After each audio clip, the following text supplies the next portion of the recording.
మీ business ఏదైనా మీ ఊర్లో promotion చేయాలంటే అది సుమన్ టీవీతోనే సాధ్యం. ఇప్పుడే సంప్రదించండి. సత్యసాయి జిల్లాకి చెందినటువంటి అగ్నివీర్ ఎవరైతే మురళీ నాయక్ ఉన్నారో ఆయన 2 రోజుల క్రితం ఈ పాకిస్తాన్ ఇండియా ఉన్న కాల్పుల్లో వీరమరణం పొందారు. వారి ఆత్మీయ శాంతి జరగాలని వారి కుటుంబం అంతా కూడా సానుభూతి తెలియజేయటం, భారతీయ జనతా పార్టీ ఇక్కడ సానుభూతి తెలియజేయటం ఇక్కడికి రావడం జరిగింది. ఆయన ఫాదర్ తో మాటలు విన్న, అలాగే వాళ్ళ మేనమామ మాటలు విన్న మనందరికీ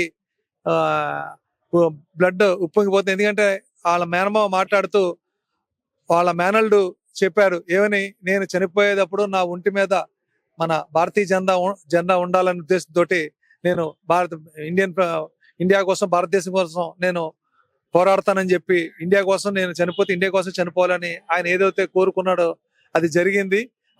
ఏదైతే ఫ్లాగ్ మీద ఉండాలని చెప్పి భారతదేశం కోసం ఆయన కష్టపడి అగ్నివీర్ దాంట్లో సెలెక్ట్ అయ్యి సోల్జర్ అవ్వాలని ఆయనకు జీవిత కోరిక నెరవేరింది. కానీ చిన్నతనంలోనే 24 ఏళ్ల వయసుకే ఆయన ప్రాణత్యాగం చేయడం మా అందరికి బాధాకరంగా ఉంది.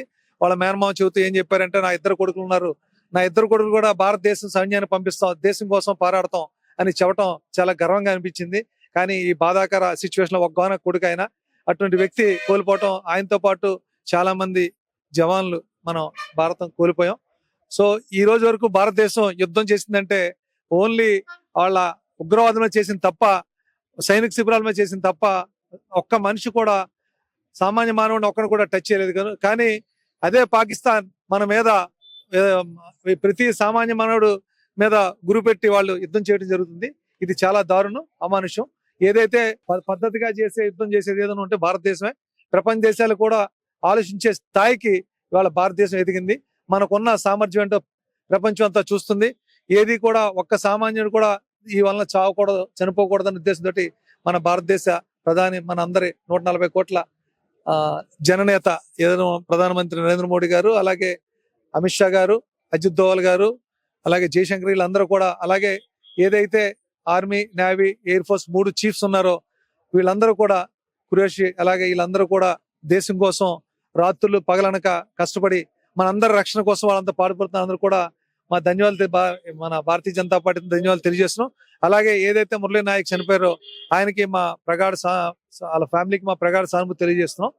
ఈ కార్యక్రమం ఇక్కడ పెట్టడం జరిగింది. పెహల్గామ్ లో జరిగిన ముష్కరుల దాడిలో మన సోదరులు మరణించడం మనకు తెలిసిన విషయమే. దానికి ప్రతీకారంగా మన భారత ప్రధాని వారి యొక్క సింధూరం ఏదైతే తుడిచిపెట్టుకుపోయిందో ఆ సోదరి సింధూరం, దానికి ప్రతీకగా ప్రతిజ్ఞ పూని ఈ రోజు మనకి ఆపరేషన్ సింధూర్ పేరుతో ముష్కరులను అంతమొందించే 2 యజ్ఞాలు అయితే ఇప్పుడు జరిగాయి.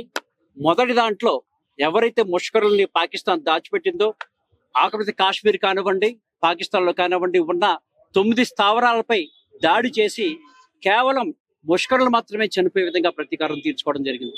ఇక్కడ గమనించాల్సిన విషయం ఏంటంటే, మనం ఎవరైతే టార్గెట్ చేశాం, మనపై ఎవరు దాడి చేశారో వారిని టార్గెట్ చేసి అమాయక ప్రజలకు కానీ ఆ దేశ సైనికులకు కానీ ఎటువంటి నష్టం జరగకుండా చేశాము.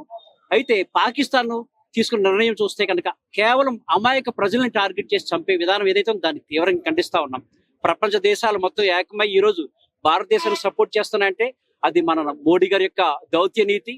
ఎక్కడ తప్పు చేయకుండా, ఎటువంటి అవినీతికి పాల్పడకుండా చాలా చక్కని ప్రణాళికాబద్ధంగా ఈ దాడులు అయితే జరుగుతూ ఉన్నాయి. రానున్న రోజుల్లో మరింత తీవ్రమై ఆఖరి కాశ్మీర్ కూడా చేజెక్కించుకొని ఆ ముష్కరులు పేచ మనచాలని చెప్పి మనస్ఫూర్తిగా కోరుకుంటూ, ఈ రోజు మన ఆంధ్రప్రదేశ్ సోదరుడు అగ్నివీర్ గా సెలెక్ట్ అయ్యి అక్కడ బౌండరీలో, మన బోర్డర్ లో ఏదైతే ముష్కరులను అంతమొందించే ప్రయత్నంలో అంతమయ్యాడో ఆయన ఆత్మశాంతి చేకూరాలని కోరుతున్నాము.